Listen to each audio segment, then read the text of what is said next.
Chapter 37 The Daily Rituals of Grutsamada. Om Shri Ganeshaya Namaha.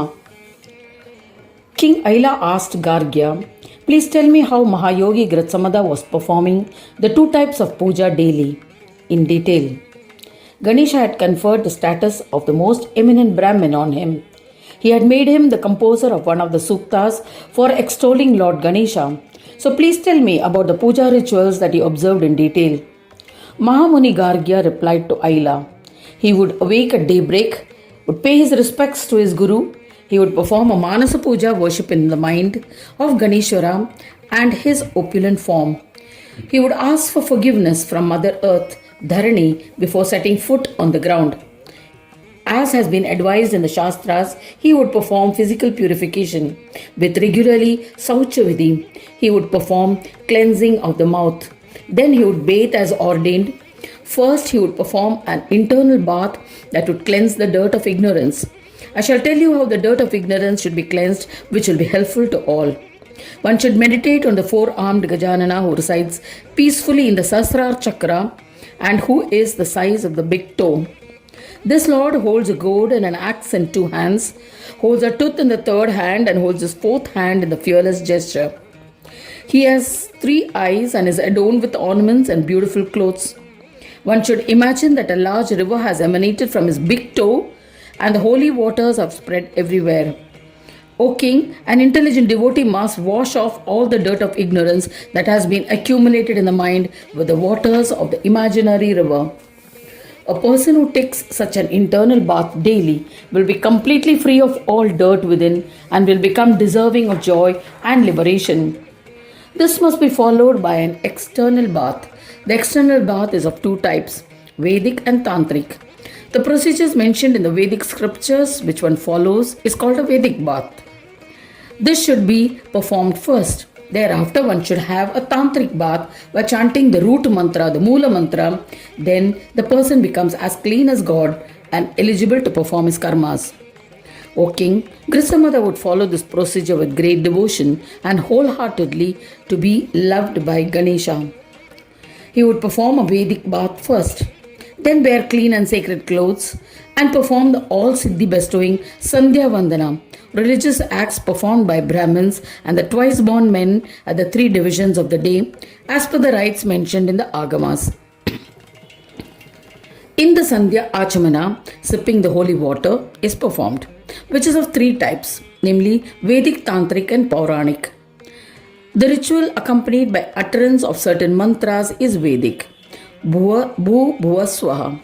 The ritual accompanied by the recitation of Moola mantra is Tantric. And the ritual accompanied by chanting the names of Ganesha mantra is in the dative case is Pauranic, such as Ganeshaya Namaha, etc.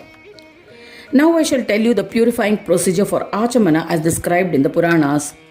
This procedure was observed by the eminent Brahmin Grutsamada. He would recite the 21 names of Ganesha. I shall tell you their order. O Aila, listen attentively. They are Ganesha, Dundiraja, Heramba, Vakratunda, Shurpakarna, Vignesha, Chintamani, Gajanana, Lambodara, Ekadanta, Brahmanaspati, Vinayaka, Jeshtaraja, Vikata, Kapila, Dharanidhara, Ashapuraka, Mahodara, Dhumraketu, Mayuresha, Swanandavasakarika. Perform Achamana reciting the first 3 names. While chanting the next 2 names, perform Hasta Prakshalana, releasing the water from the palms. While chanting the next 2 names, touch the lips. While reciting the next names, touch the hollow of the palms of the joined hands. Then recite 1 name and touch the leg, head, then touch the chin, then chant the next 2 names and touch both the nostrils. Then while reciting the next 2 names, touch the eyes, then touch the ears, Nabhi. Then while reciting the next one name, touch the heart, while the next one name, touch the forehead, then say 1 name and touch the arms with wet hands. This is the entire procedure which is known as Achamana, and it is done by chanting the names of Ganesha and touching the various body parts with water that has been taken in the hand. Anyone who performs Achamana process along with recitation of Ganesh names will become Ganesha himself in this world. Thereafter one must perform Nyasa. After that, is the installation of Kalasha water pitcher, then puja of the square stool on which idol is placed with mantras. Even though Grutsamada was considered equal to gods, he would perform all the rituals as given in the sacred books. Agama are an enormous collection of Sanskrit scriptures which are revered as Shruti. The Agamas are the primary source of an authority for rituals, yoga, and temple construction.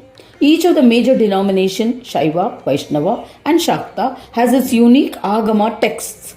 Smartas recognize the Agamas but don't necessarily adhere to them and rely mainly on the Smruti texts. He would remember Gajanana in his heart and perform Manasa Puja. Remember that to perform Manasa Puja, one should have a steady mind and observe the ordained rituals. No differentiation is made based on caste as long as he is a devotee. Manasa Puja can be performed by one belonging to any Varnashrama or one devoid of Varnashrama. Anyone who has a focused and steady mind has been authorized to observe Manasa Puja. This has been said in the scriptures. Thus ends the 37th chapter titled The Daily Rituals of Grutsamada in the 5th Khand of the Purana Upanishad, Srimad Mudgal Puran, describing the legends of Lambodara. Dedicated to Shri Gajanana. End of chapter 37.